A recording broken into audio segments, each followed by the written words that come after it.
All right, good morning, everyone. Welcome to the 2023 Fantasy Football Expo. Hope you guys are having a great weekend. Thank you so much for being a part of this. As most of you know, every year we do this from 10 to 11 with no other panel going on because these are the best of the best. This is the Mount Rushmore times 5. In the past, we maybe have had 2 or 3. As you see, this year we got a bunch. So I'm going to just let them introduce themselves, and then we'll get started with some questions. But really, I want you folks to ask the questions because that's what you're here for. So, Pat, if you want to grab the mic and... Is it on? Hello. I've never spoken into a microphone before. I am Patrick Daugherty from NBC Sports, now Rotoworld again, but also still NBC, and we're not trying to make it as confusing as possible. We're sorry. I'm Zachariason. I'm the founder and owner of Late Round Fantasy Football. Used to be the editor-in-chief at FanDuel for about 7 years or so, but now Late Round Fantasy Football all day. I'm Bob Harris from FootballDiehards.com and all that.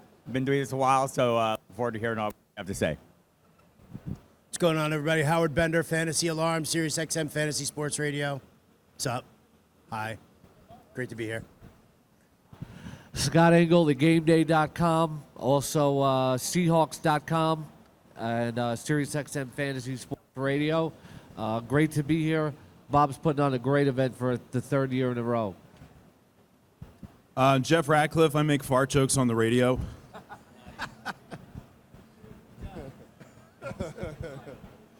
Andy Behrens, I'm with Yahoo Sports. I've been with Yahoo since, 1975, long time. Happy to be here. Love the expo. I do. I'm special. I have my own microphone. Marcas Grant. I'm going through puberty. Work for the National Football League. You may have heard of us. We're a small thing, but we're starting to do big deals. So pay attention, please. I'm Jim Coventry. I went through puberty a few years ago. I work with Rotowire. Nice to see everybody.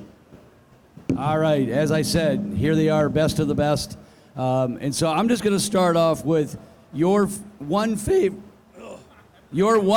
player that you seem to be drafting in a lot of leagues based on value, what you think they're going to do this year, and then we got a lot of people. So Jim, I'll just start with you.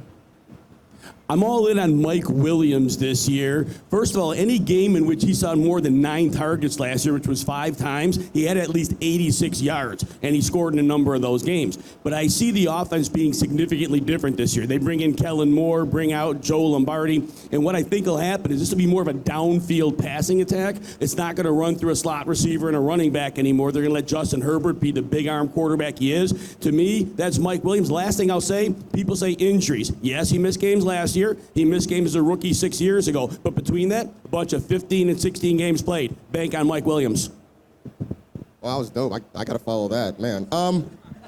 For me, rumors of Tyler Lockett's fantasy demise have been greatly exaggerated. Like, I feel like every year we find reasons to knock Tyler Lockett. And then all he does is go out and get you, 80 to 90 catches, 1,200 yards, 8 touchdowns. I mean, who needs that on their fantasy roster? And I think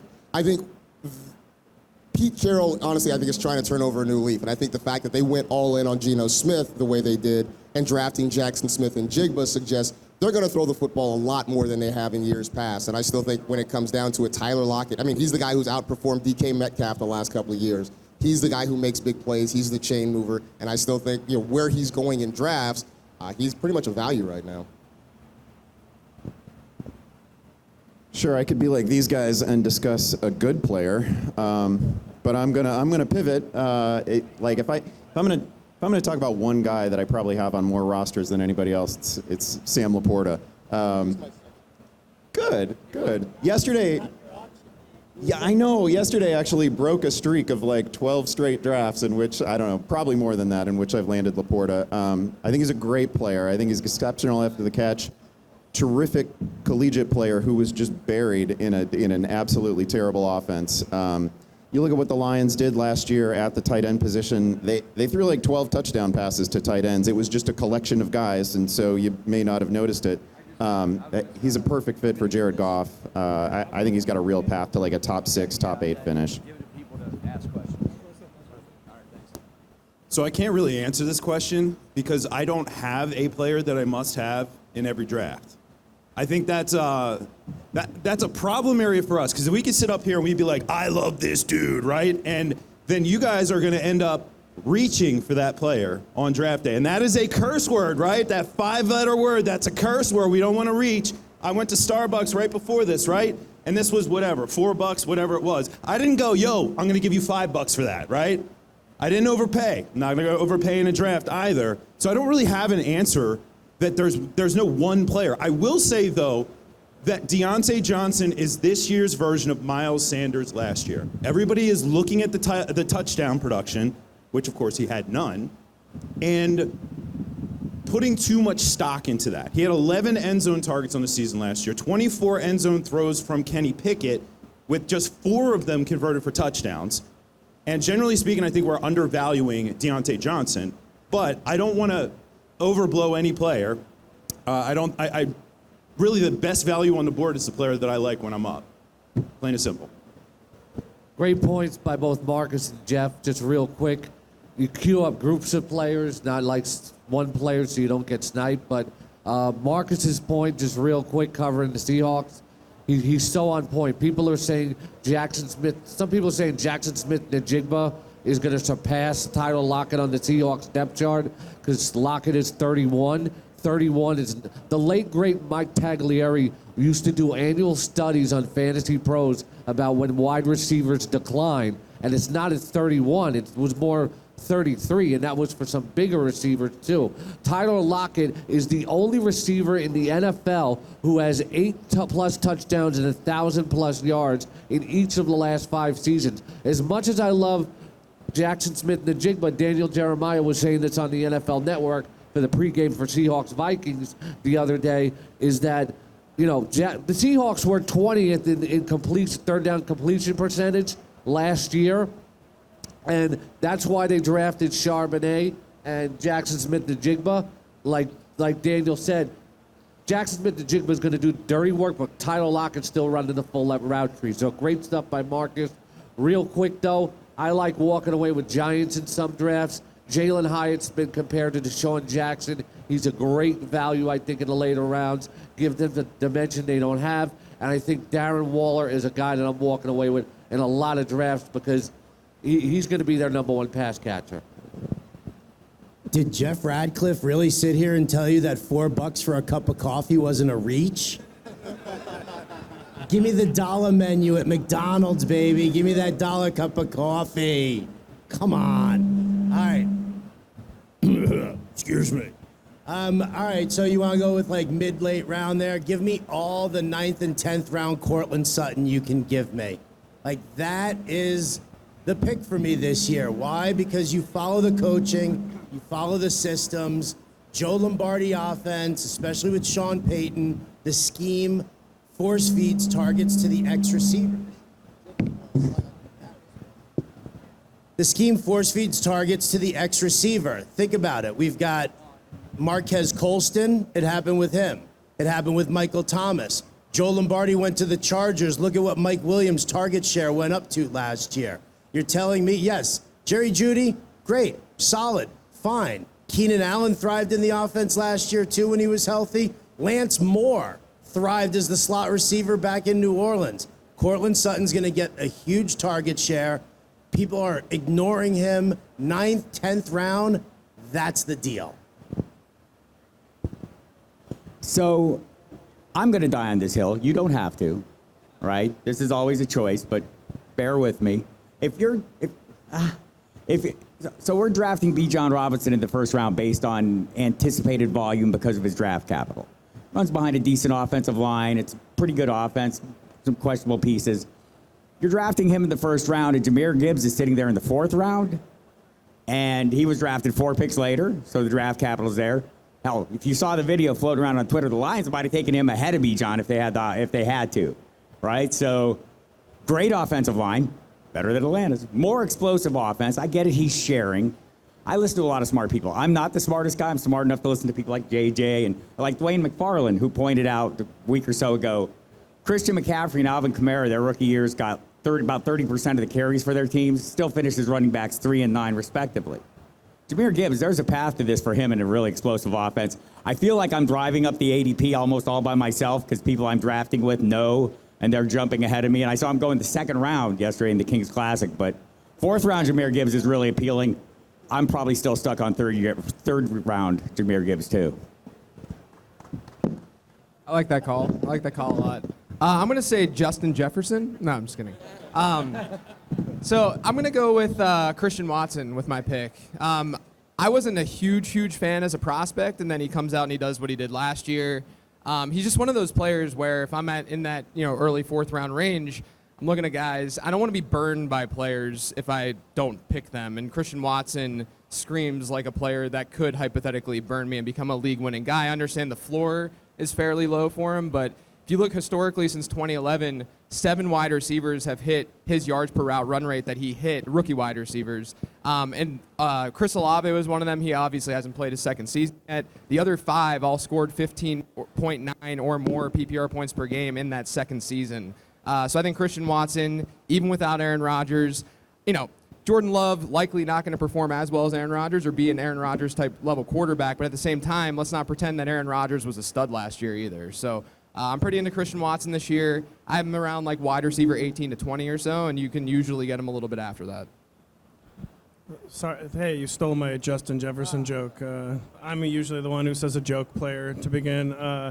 Every time I get asked this question this year, I keep trying to come up with a different answer, but it's always Isaiah Pacheco for some reason. And typically I like to have less than 100% exposure to someone who, I prefer for that player to not be recovering from 2 surgeries like Isaiah Pacheco is. But I think he's going to be healthy for week 1. He's really in the sharper drafts, like an underdog. He fell out of the top 24 at running back, which I just can't believe. Like the lead back for the league's best offense isn't even going as an RB2. And the Chiefs passed at like an historically high rate in the red zone last year. I sort of think they can't do that again, and they might challenge accept me on that one, Patrick Mahomes, and just like force-feeding targets to like Rashee Rice or something and just totally ruining my plan. But Isaiah Pacheco, the way he seized command of the backfield last year, the way he played better down the stretch, the way he caught a few more passes down the stretch, not like a lot of passes, but just obviously the tape speaks for itself. Such a good runner, such a good role. I think he's going to score so many more touchdowns this year. And just the ADP never crept up really. It's just stayed low all summer, and he's just a screaming value every time I see him there on the board. And so I have Isaiah Pacheco in essentially every draft I've done. All right, thank you guys. Thank you guys. All right, as I said before, this is not about me talking because as you can tell, my voice is going. So Todd down here has got the microphone. If you have a question, put your hand up and he'll come over and ask these fine gentlemen a good question.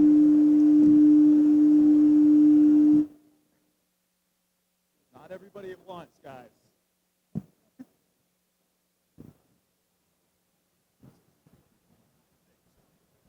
Hey guys, is this thing on? It is, all right.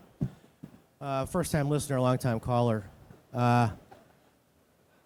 Okay, what we learned today is Jeff Ratcliffe's a bad tipper. Howard Bender's a little on the cheap side.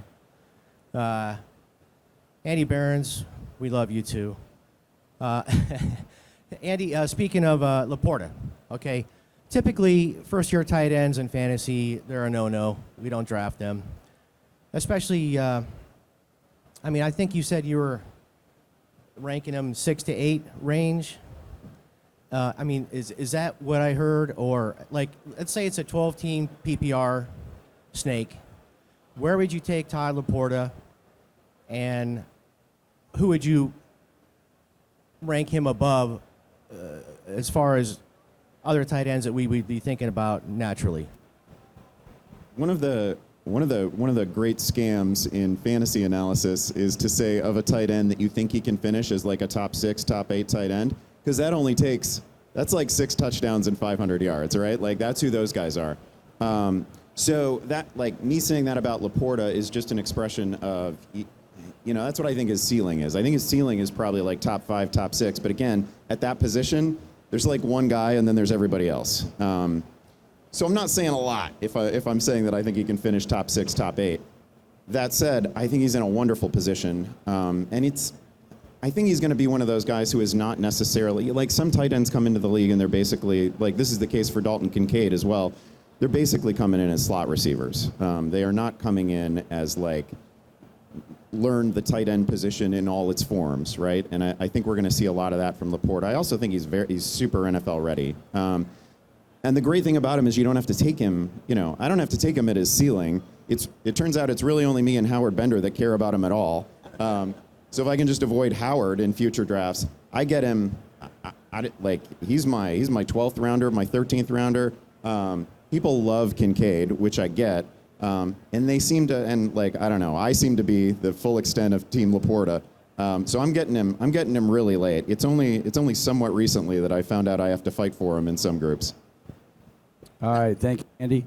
All right, next question. Wait. You know what? I want to actually just jump on that real quick about tight ends, if I can, because Andy makes a great point. We sit there and we're like, 500-600 yards, 4 or 5 touchdowns, and you're a top 10 tight end. What you're looking for when you're drafting your tight end, and I've said this before, to me it's it's Kelsey or it's nobody. Now, yes, can you grab a Hawkinson? Can you grab a Darren Waller and work with those guys? Yes, absolutely you can. But what you're looking for at the bottom end of your draft, especially if you plan on waiting on tight end or you're missing those guys, you're just looking for opportunity. And that's why Laporta is in a great spot. Because who else is there with Detroit right now? Jameson Williams is suspended for the first 6 weeks of the season. So who else besides Amon-Ra St. Brown and Jahmyr Gibbs are catching the football? Is it going to be Marvin Jones? Are they going to, Khalif Raymond? Those are not guys that you're going to draft. What you're looking for at that bottom end of the tight end rung, and you can't just dismiss rookies because they're rookies. You have to look at what their target share could be, what their opportunity is. And when you're drafting a guy like that, when you're drafting a guy like Laporta in the 12th, or even a Dalton Kincaid in the 10th, those guys, what you should probably do also is find yourself a safe, high floor tight end also who's cheap. Because what you're doing when you're drafting a guy like Laporta or a guy like Kincaid, you're trying to draft for their upside and for what their opportunity could be. Can you guarantee that? No. So if you pair them with somebody who's like a Dalton Schultz, who's not costing anything unless you got Colby Conway in your draft, right? Then all of a sudden, you're looking at a guy who's got a high floor. You can use Colby Conway from Fantasy Alarm, diehard Texans fan. I saw that. I can read lips. But so what I'm saying is what you should do is you pair that up. You get that high floor guy who's the safe player. And then if Sam Laporta pops off or Dalton Kincaid pops off for you, then you just drop the other guy. And then you're all set. But that's how you end up working.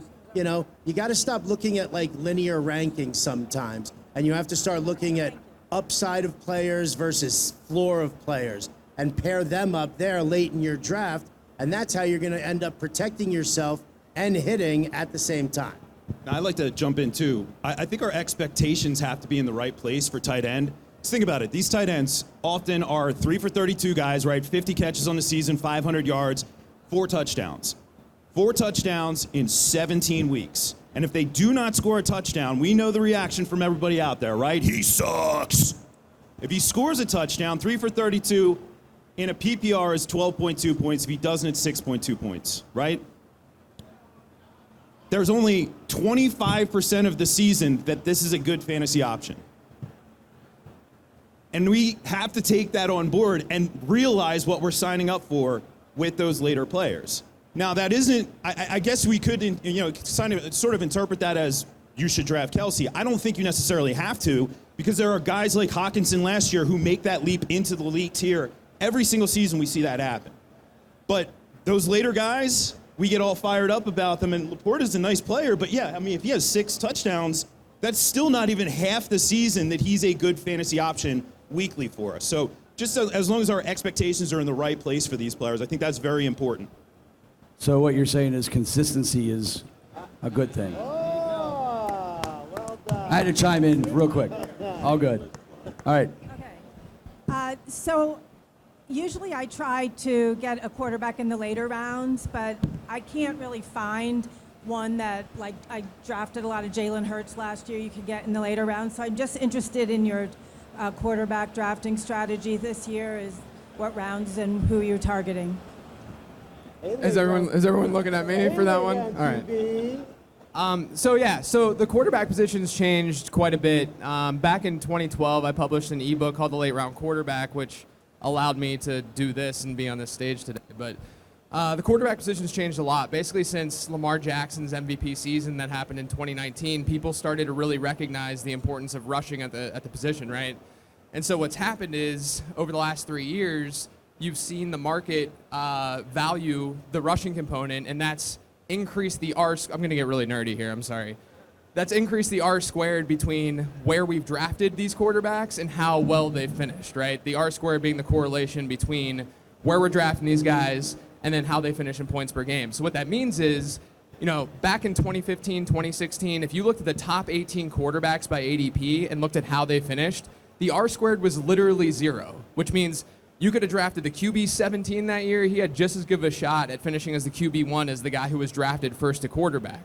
Now, over the last few years, when the market has recognized that this mobility factor is so important, shout out Rich Rebar if he's here for the Konami code, but people have recognized the importance of quarterback rushing. Now late round quarterbacking is more difficult. I mean, it's harder to stream because people understand that, the Jalen Hurts of the world last year aren't going to be sitting on the waiver wire because they recognize that he's going to have this inherent floor with rushing. So with that in mind, if you're really trying to hit a ceiling, which is what you should strive for and try to do at the quarterback position, try to get that like top 3, top 4 guy, you need that rushing component more than likely. If you're going to get a pocket passer, like one of the guys that I'm not drafting this year is Kirk Cousins. It's different in best ball if you're trying to stack and all that kind of stuff. But Kirk Cousins, I've seen a lot of people be like, oh, he's finished as the QB 11, QB 12, and QB 11 over the last 3 years. And I'm like, okay, that's not good. I don't actually want that. I'd rather shoot for upside and find a player who sort of has that dual threat ability. And to me, sort of the last player this season that you would take that feel comfortable having that legit top 3 upside, and maybe 1 or 2 guys just pop up that we're not totally predicting. But to me, it's Deshaun Watson. Obviously off the field stuff aside, on the field, last time we saw him play a full season, he scored over 23 points per game. And last season, if you look at his points per game on the ground, what he did through rushing, it was comparable to what he did the last time we saw him on a football field. The difference was that he was a horrible passer last year. But you got to think he was out of the game for 1.5 years, 2 years. Now he's got pretty strong weapons. The offense is going to open things up. They're going to throw a little bit more. I think of all the guys this season that are going relatively, obviously he's not even necessarily a double-digit round guy. But Watson is the one to me who has that legit, could join, the Jalen Hurts of the world on a points per game basis this season. But definitely focus on the mobility factor. And yeah, it's just harder to late round quarterback these days. That's the truth, as hard as it is for me to say. I mean, everybody on a panel like this in past years used to always tell you, wait on a quarterback. Now, you can't lock on to ADPs, of course, and you always got to let the draft come to you and go with the flow. But if you want one of those top 3 guys like Hurts, Allen, or Mahomes, the ADPs are telling us that they're going in the first 2 rounds, sometimes the 3rd. And the only time I jump for them is if I want to do a stack. Like yesterday in the Kings Classic, I got Kelsey at 5, so I took Mahomes in the 2nd, because if I didn't do that, then I wouldn't have got the stack. But then Jalen Hurts went in the 4th. If you want one of the top 7, they're going in about the top 46. But then if you don't get one of those top 7 like Fields and Herbert and Burrow, etc., then you can kind of wait, because there are good values like Geno Smith. Now he's got those 3 wide receivers. Daniel Jones, he was a top 10 quarterback in average points per game last year and total points per game. Now he gets Waller. Now he gets Hyatt. Paris Campbell, not big on, but the receiving crew is improved. Everybody likes to rag on Dak Prescott because people either love or hate the Dallas Cowboys. He throws interceptions, he talked about Watson. I love Watson as a later quarterback because now his season's not going to get interrupted. He's going to come right out of the preseason. But, draft strategy, if you want one of the big three, you got to jump early. Otherwise, I like getting one of those top 7 like Jackson, Fields, Burrow, Herbert. But after that, you can wait because, I'm getting Tua Tagovailoa like later on and pairing him like with a secondary stack like Jalen Waddle. I could get Gino later on.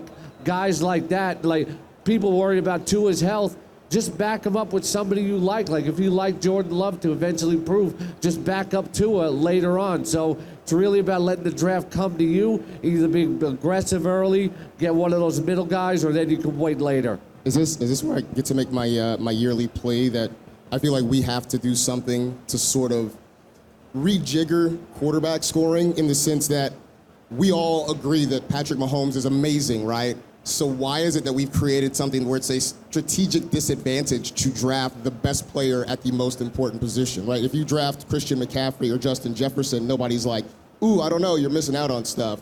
I know the answer whenever I say this, the answer is like, well, Superflex or 2 QB leagues, and I contend that those don't create a strata of value. They just create scarcity because in the 2 QB leagues suddenly, I mean, look, we're probably all in the fishbowl, right? Like, how many quarterbacks are gone? And it's not necessarily that, like, we are valuing Mahomes and Allen and Hurts more. We're just in a hurry to get one because by the time it comes back to you, that position's going to be hollowed out. So there are a lot of people who are better at math and smarter at this sort of thing than I am.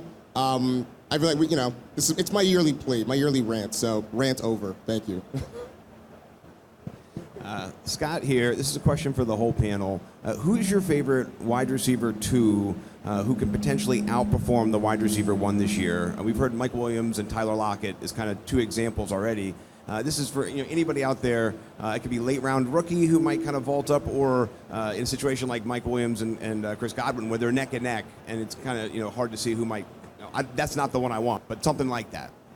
You want like Devonta Smith over A.J. Brown this year. Like you're looking at offenses, you've got Chase and Higgins and Devonta Smith and A.J. Brown and, you had Jefferson, Thielen. If you're looking for that, like who could, I think probably the closest would be for me, Devonta Smith outperforming, I guess Chris Godwin over Mike Evans, if you could call that a 1 and a 1A also, that situation.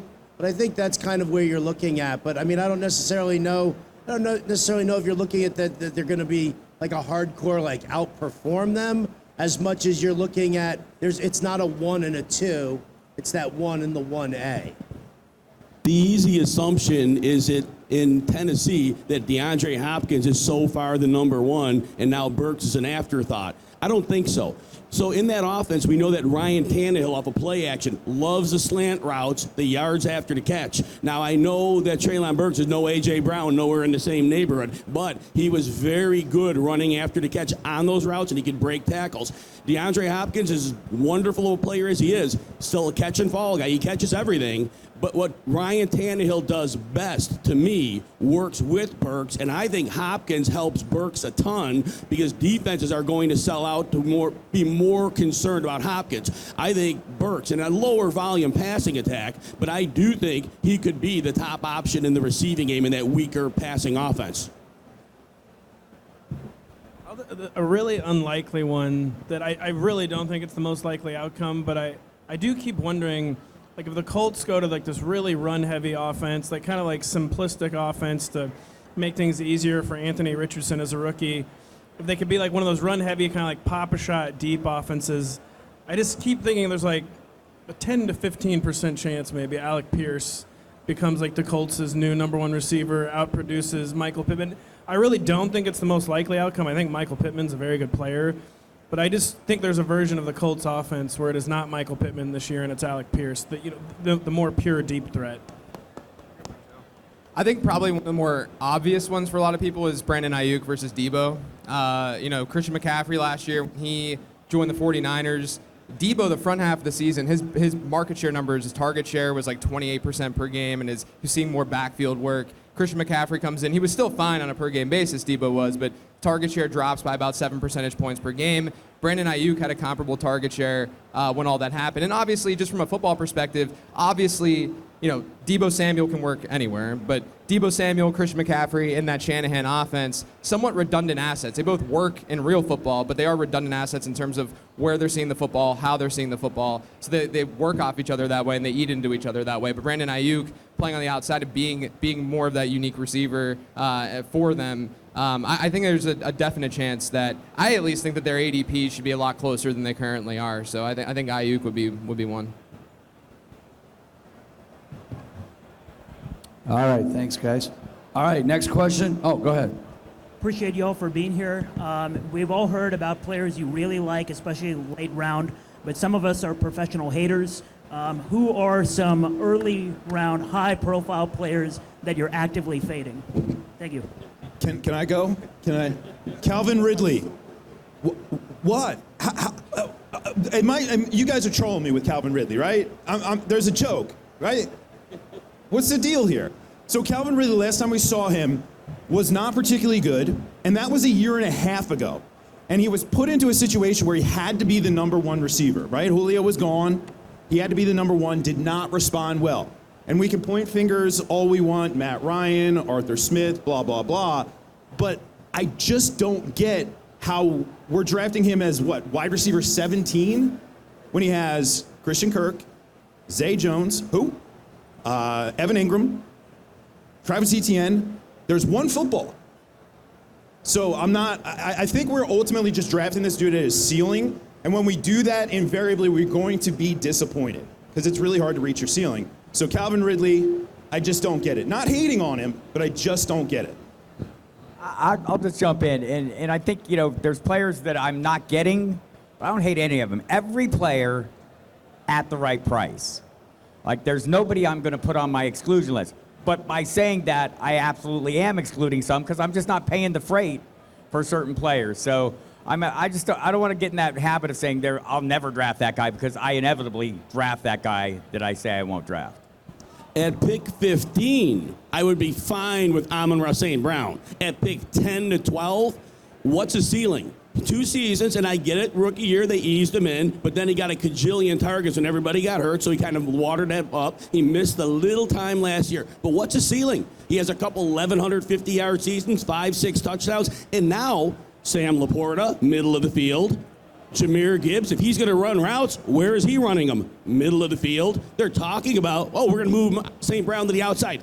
Maybe, I doubt it, but his ceiling is probably a little more than what it was. So maybe he gets to 1,200, 1,250. Maybe he gets to 7 touchdowns. But now after that, and I know Devontae Adams has turmoil, but Adams' floor is higher than St. Brown's ceiling. And for me, Garrett Wilson, 1,100 yards with no quarterback last year, and now he gets Aaron Rodgers. Garrett Wilson's floor is higher than St. Brown's ceiling. Both of them are going after. So I love St. Brown, but at pick 9 or 10 or 11, you 15 fine, but not where he's going.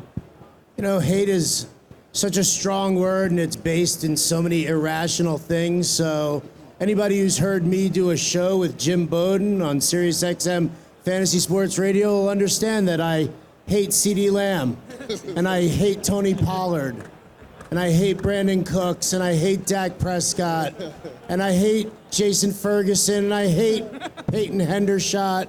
I hate Luke Schoonover. Pretty much, who? Michael Gallup. I also hate Michael Gallup as well. Rico Dowdle, he's the worst, absolute worst. I don't even know who that XFL kicker is that they've got, but that dude sucks. All right, so it's all irrational. I hate the Dallas Cowboys. I love Des Bryant, who's here at the Expo, but I hate the Dallas Cowboys, and you can all thank Jim Bowden for that. I got one that I'm going to throw out there real quick. I don't hate him as much as you hate the Cowboys, though. I'm going to say Najee Harris. This one. Harris to me, I'm from Pittsburgh too. But Najee to me is someone who can probably meet expectation where you're drafting him. I don't think he's like egregious from that perspective, but if you're in that range of your draft, you really want ceiling, and I just don't know if the ceiling's there for Harris. Last season, if you look at their splits, the Steelers had a really convenient Week 9 bye last year where you can look at the front half of the season versus back half. And in the front half of the season last year, they were arguably the worst offense in football. The back half, they were a lot better. The Steelers actually had the third best yards per drive in the back half of last season, behind only Kansas City and Detroit. And so you look at Najee Harris's splits. Front half of the season he was scoring like 10 PPR points per game. Back half it was like 15. And everyone thinks that it had to do with the injury that he was dealing with because he played with this like steel thing in his shoe for a foot injury. But really what happened is he just scored more touchdowns. He doubled his touchdown rate. He went from 0.4 touchdowns per game in the front half to 0.8 in the back half. His backfield share numbers actually got worse during the second half of last season because of the emergence of Jaylen Warren in that backfield. Harris's target share wasn't above 10% last year, got worse when Jaylen Warren got more run. I think Jaylen Warren is going to be the passing down back there. Warren has more explosion than Harris, too, objectively. And so I think that he's a great change of pace back for them. And so I worry about where that ceiling is really going to come from for Najee Harris this year. Yeah, no, I want to piggyback on that because Najee's a guy that I'm just worried about right now for all the reasons JJ talked about. And I think we were sort of blinded that first year with all the targets and all the catches, forgetting maybe that it was a broken down Ben Roethlisberger who couldn't push the ball downfield. And it was how many panic targets when Ben was in trouble.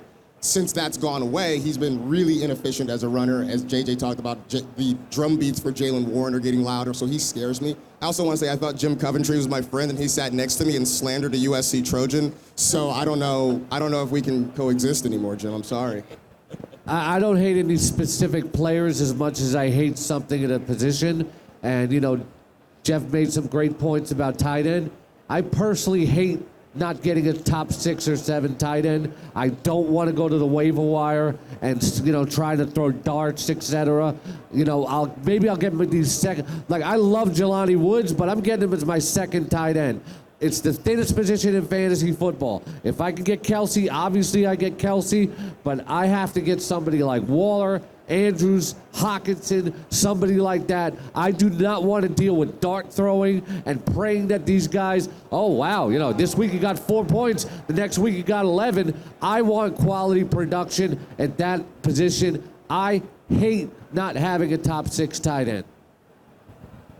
I don't feel that level of hatred that is sort of radiating from Scott right now, but I will tell you that I haven't drafted Ramondre Stevenson yet, and I think he's a great player. Like, I think he's a really, really good player. I think he's probably a better runner than Najee Harris, but I also feel like the Patriots are screaming at us that they want another guy in that backfield to share the workload with him, right? Like, that was the plan when it was Harris and Stevenson there. I think that's probably going to be the plan again.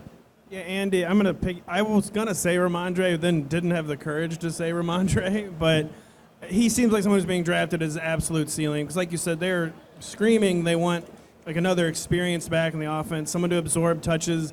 There's been talk with the Patriots about, even Ramondre like admitted he kind of wore down last year, and they clearly want it to be a 2-back backfield. It's going to be a more pass-heavy. There's better places to distribute the ball this year. I mean, they don't really have talent upgrade in the skill core, but they do have a play sequencing and play calling upgrade since they have a, quote, actual offensive coordinator this year.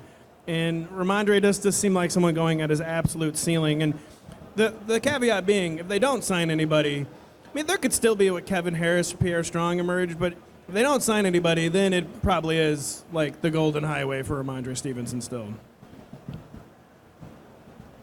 Hey, guys. There we go. We're on. Okay, so let's say it's a 12-point PPR league. Regular, just snake draft. What is your ideal, if you got to pick your draft position, what is your ideal and least ideal draft position in that this year?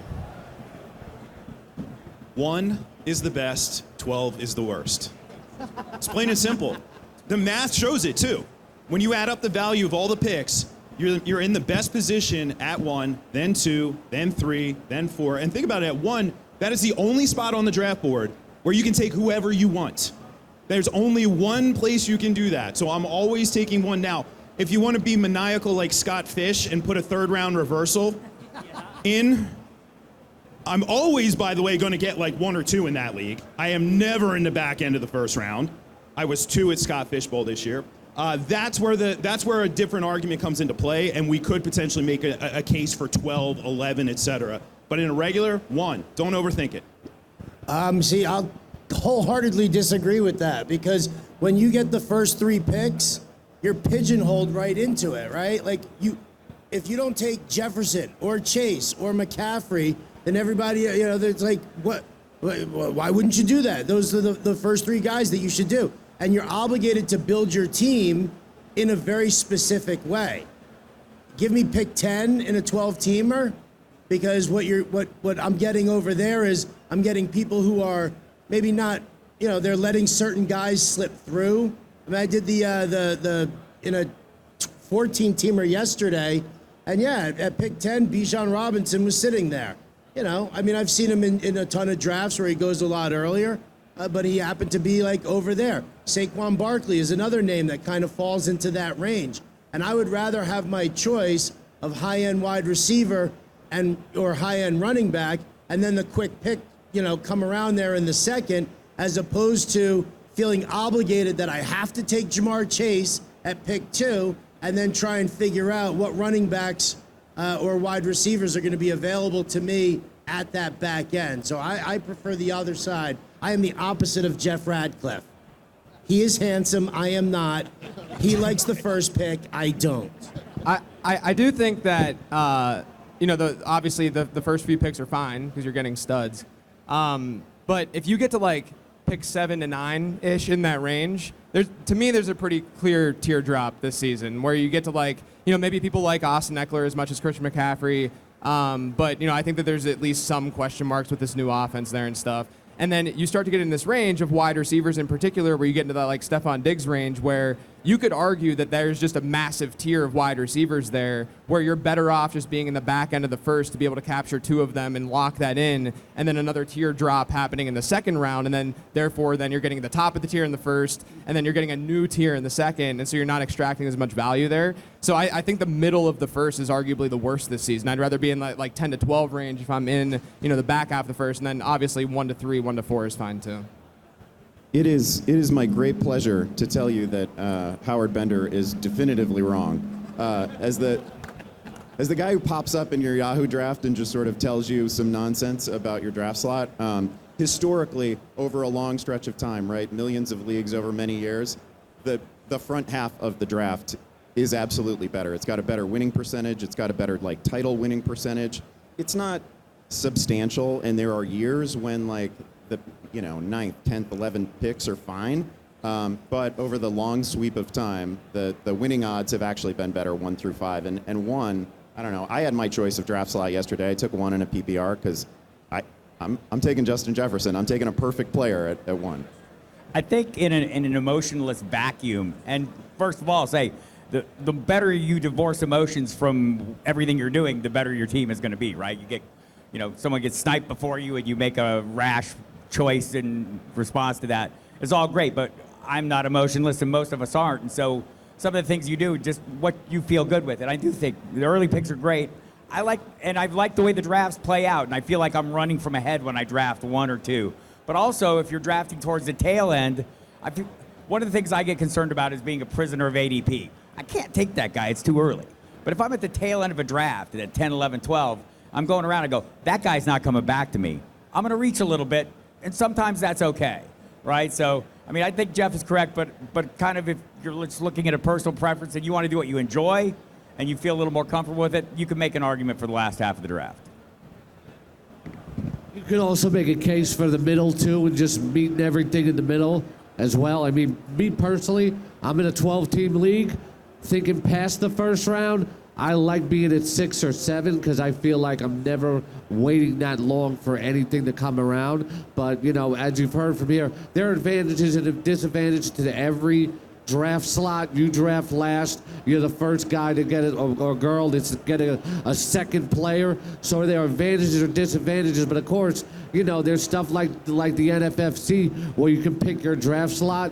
Me personally, I just always sit in the middle, and it's comfortable. Morning, everyone. Trent Krim, The Independent. Quick question for you. We talked about a 5-letter dirty word before, which was reach. I have another 5-letter word, and is this more in a redraft or in a dynasty something that's a fun thing to do or a proven strategy, and that's stack? Did anybody even hear that? All right, I'll jump on this because stacking has really gotten out of hand. lately. You want to stack in a big best ball tournament, you want to do the Underdog Best Ball Mania, RT Sports, Fantasy Football Championships, whatever the case may be, it works fine in best ball if you're building a stack. The problem that I think that we're seeing, and this goes back to your question about the ADP of quarterbacks and what's going on. The ADP of quarterbacks, all the rage of the rushing quarterback, it's also been pushed up significantly because of stacking. And that's what's happening. You're starting to see guys like, they'll take Jamar Chase with the number 2 pick, and then they'll come back around, and either in the second or the third round, they'll take Joe Burrow because they want to make sure that they don't lose that stack. And I think that's something that's very, very dangerous. Best ball format, I'm totally fine with stacking, especially if you're doing like big tournament style things. Even like the Scott Fish Bowl, stacking, that works, that's fine. The way the scoring works for the playoffs and stuff. In your regular home league, stacking can be one of the most dangerous things because let's face facts. If that team doesn't perform well, overall in the NFL, your fantasy team suffers as well. So it's like, somebody's stacking their favorite team in the world, and like all of a sudden their favorite team in the world loses and gets housed. Their fantasy team sucks. Their favorite team has gotten beaten up, and it's like this emotional roller coaster. I think people are depending way too much on stacks right now. If one develops organically in your draft, do it. Have fun with it.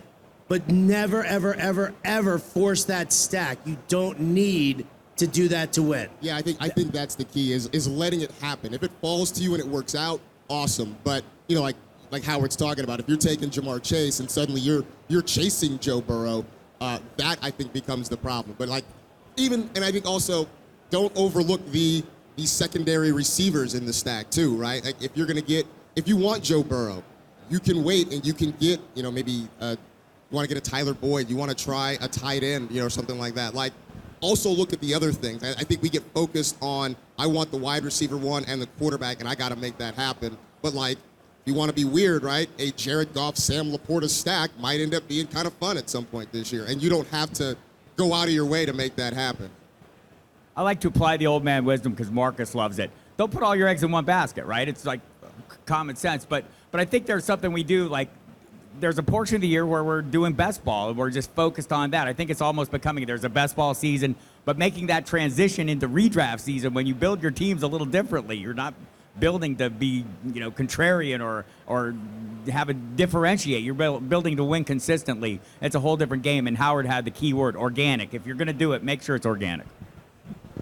I think Howard made a great point about it being dangerous because I remember a few years ago, Buffalo, towards the end of the season in the fantasy playoffs, actually got shut down by the Packers, right towards the fantasy playoffs, and knocked a lot of teams out of the playoff picture. So even with the best teams, if they get shut down in any given week, that's dangerous. That said, it's also, I think, who you're playing against. Howard talked about best ball. If I'm playing in high stakes or I'm playing against other experts, like in the Kings Classic yesterday, in the Snake, I got the Chiefs stack. In the auction, I got the Bill stack because I feel like I want upside because I'm playing against guys like this. But if you're in your regular home league, like he was saying, that's not something you can force. And like Marcus says, there are secondary stacks. If you happen to get Deshaun Watson, and then a few rounds later you get Elijah Moore, and you don't force it, it happens organically, that's great. Yeah, big difference between what a stack is and when you're pairing a quarterback with a wide receiver or a tight end. Like Patrick Mahomes and Travis Kelce, that's a pairing. Dak Prescott and CeeDee Lamb, that's a pairing, right? A stack is when you're doing Burrow, Higgins, and Chase, or Burrow, Higgins, and Tyler Boyd. Like you're doing 3 players or more from one team. That's what you consider a full stack. One, in the Kings Classic yesterday, I did Lamar Jackson and Mark Andrews. It's a pairing. I'm not over-investing in the team or anything like that. This is the quarterback and his number one target. So that's a great point because I think a lot of people assume the stack is the pairing. So that's a terrific point. All right, last question. So I feel like in my leagues over the last 2 years, they've mostly transitioned from one quarterback to superflex leagues. Do most of you prefer playing in superflex or one quarterback? And I guess which one? And what do you think of like the trend that superflex is becoming more popular? With the Superflex, I say anything to make the league more difficult lowers the luck factor. So yes, put a second quarterback in, put more flexes in, add more teams. Whatever you could do to add more to it, I believe it makes a more competitive league. That's my main reason being for that. And then, of course, you create the scarcity at that position as well. So now players have to determine how to manage their rosters. But yeah, increase the difficulty. Well, and not just the difficulty, but increasing the depth of the player pool is always something. And so many, again, we talked about earlier, like, the most important position in sports, and it's not irrelevant in fantasy football, but not nearly as important in fantasy as it is in real life. But in the home leagues, I'll say I've done 2 QB for years. I have a super flex home league now, just like with my friends and family. I found with 2 quarterbacks, 10 teams, like if you get to more than 10, 12 you can do with 2 quarterback. But I've found just like with friends and family, if you go more than 10 teams with 2 quarterback, it tends to really people start tuning out because it becomes the savvy owners always have 3 quarterbacks. Sometimes they even have like 4. And like when you're like friends and family can't get quarterbacks, they kind of start tuning out of the league. 10 is a really good size for 2 QB or super flex. No, with more hardcore people, 12 or even 14 you can do. But I have noticed 10 is like the magic number for 2 QB when it's just like your friends and family. The beauty of fantasy football is that it's customizable. And so I don't think there's a right answer to this question, right? If you want to do Superflex, do it. One quarterback, do it. IDP, do it. Kicker, all right, maybe not kicker. But that's, it really is up to your league and what they want to do. And we can add all those features. We can add PPR. We can add on certain platforms points per first down, things like that to customize it. So I think it's a great aspect to have, but I don't think there's one right answer here. Just to make Marcus's point from earlier, my problem is QB scoring. And I enjoy Superflex. I think Jim has it right. Every time that we add positions in fantasy football, you reduce the luck factor a little bit. But man, I would love to get away from the thing where like Blake Bortles can lead the league in sacks and fumbles and interceptions, and he's the QB4, right? Yeah, Winston throwing 30 picks and being a top 5 fantasy quarterback. That's the thing that I really want to fix about it. All right. Ladies and gentlemen, the best of the best. Thank you, gentlemen. Big round of applause.